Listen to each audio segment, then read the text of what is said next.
What's up, everybody? Ron Placone here, reporting for Status Coup. So, on a recent short, we talked about the transgender registry in Florida, an actual registry that they're keeping in Florida of transgender people and people who seek gender affirming care.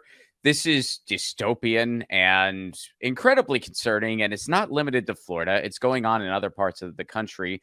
And here's something similar that's happening in Mississippi. Check this out. Mississippi Attorney General wants info on out-of-state abortions and gender-affirming care. Mississippi authorities need access to information about residents who obtain abortions or gender-affirming care in other states. Attorney General Lynn Fitch told the Biden administration in a June 16 letter. Attorneys general from 18 other state attorneys general signed on to the letter. So 18 other states are going, yep, yeah, totally. That's fine. Fitch's letter calls on the U.S. Department of Health and Human Services Secretary Xavier Becerra to drop a proposed rule change that would prevent states from obtaining private health information for a criminal, civil, or administrative investigation into a proceeding against any person in connection with seeking, obtaining, providing, or facilitating reproductive health care outside of the state where the investigation or proceeding is authorized and is lawful in the state where it is provided. All right. There was a lot of legalese going on there. What does that legalese translate into? It translates into if you live in a state where abortion's not allowed and you need to obtain an abortion, so you go to a state where it is allowed under a protected law, that would be okay. But Mississippi wants to overturn that. They want to say, nope, doesn't matter if you're going to a state where it's legal. We still want to know, and we still want to pursue charges against you. This is just authoritarian theocracy. That's what this is. There's no sugarcoating it. That's not an embellishment. That is exactly what's going on. All right, so let's keep going with this. Fitch's letter accuses the Biden administration of pushing a false narrative that states are seeking to treat pregnant women as criminals or punish Medi-Cal personnel who provide life-saving care. Well, what would you call it? What would you call it? Seeking to treat pregnant women as criminals or punish medical personnel who provide life-saving care. How would you put it, Mississippi? What's your reason for wanting to obtain this information? What's your reason for all this? Here's what else they go on to say. Based on this lie, the administration has sought to wrest control over abortion back from the people in defiance of the Constitution and Dobbs. Gee, funny. I think others would say that's what you're trying to do because it was decided a long time ago that people have the right to an abortion. The proposed rule defies the governing statute, would unlawfully interfere with the state's authority to enforce their laws, and does not serve any legitimate need. Tell that to a person who needs abortion care and lives in Mississippi. Tell them it does not serve any legitimate need for them to be able to have privacy and for them to be able to go to a state where it is legal and obtain an abortion. If they're lucky enough to even be in that situation to be able to do that. A state affair. Attorney General Lynn Fitch's office successfully argued for the overturn of Roe v. Wade in June of 2022. And so they're going through the history of Roe v. Wade being overturned. So after Dobbs, the department has heard concerns that civil, criminal, or administrative investigations or proceedings have been instituted or threatened on the basis of reproductive health care that is lawful under the circumstances in which it is provided. The threat that private health information will be obtained and used in such an investigation or proceeding is likely to chill individuals' willingness to seek lawful treatment or to provide full information to their healthcare providers when obtaining that treatment. Yeah, I think that's safe to say. I think that's safe to say. If you live in Mississippi and you need abortion care and you go to a state where it's legal, you're probably going to be way more nervous to do that if you know that Mississippi can still pursue charges against you or has the ability to just put you on a registry, has the ability to obtain that private health information about you. And again, online surveillance is making all of this easier. We can link back to the case where I believe it was in Nebraska. Facebook turned over a bunch of private DMs to law enforcement between a teenager and I believe her mother who needed to obtain abortion care. So this is happening, and online surveillance makes it all the more easier. things like lack of encryption protection on messages, things like social media companies participating with law enforcement. That allows all this to happen, and laws that allow bureaucrats and state governments to censor the internet and to keep resources away from people. And going bigger picture here for just a second, you kind of take a look at the world around you, and you look at what's been happening just within the past week or so. We have had some of the hottest days on record ever in around the world, not just in various parts of the United States, but around the world, because the climate is changing for the entire world, obviously.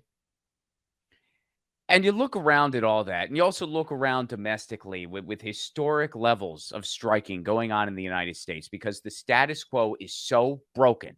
It is so broken, and it has gotten to this obscene point in this disaster of a neoliberal experiment where people are desperate, their careers are decimated. And so you have people in industries ranging from logistics to creative to teaching, and they're all saying, we can't do it anymore. We can't do this anymore. We can't live this way. You see all that going on, and you think about how technology could be such an asset in helping us build a better society, especially when it comes to the climate. How technology and the internet in our global village can be such an asset in helping us build a better tomorrow. But instead, we have a Congress that is fixated on passing horrific dystopian online bills, tech bills that make the internet infinitely worse. That's what they're focused on doing. And August recess is coming up for Congress, which of course, they deserve it. They've worked very hard. But August recess is coming up. And what are they trying to do? They're trying to pass a bunch of horrible bills, and they're trying to tack it on to must-pass legislation. A dirty trick as old as time. That's something the United States government constantly does. They take must-pass legislation and they tack on terrible bills to it that they know the public would never go for. And there's a lot of these bills going on in the tech space. Fortunately, coming up here, there is a week of action. This is a week of action being backed by Fight for the Future, which, full disclaimer, is an organization I work with. The ACLU, the EFF, and more are behind this week of action. It starts on July 20th and it goes to July 28th, and we need your help. You can go to badinternetbills.com. Tell Congress, say no to bad internet bills. Congress is trying to push through a swarm of harmful internet bills that would severely impact human rights and expand surveillance and censorship on the internet.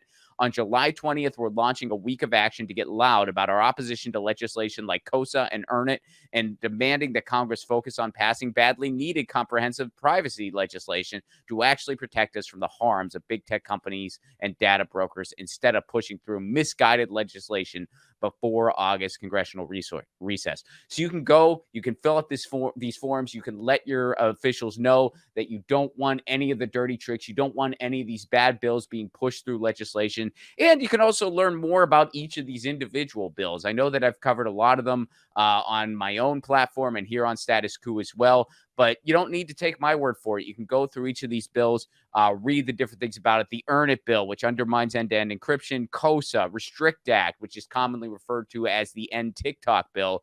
We covered that hearing live. I don't know if y'all remember that, but we watched that hearing live. It was a doozy. Age gating bills, which limit teenagers' online access and force everyone to give an ID to use social media. We covered that. That's why Pornhub left Utah.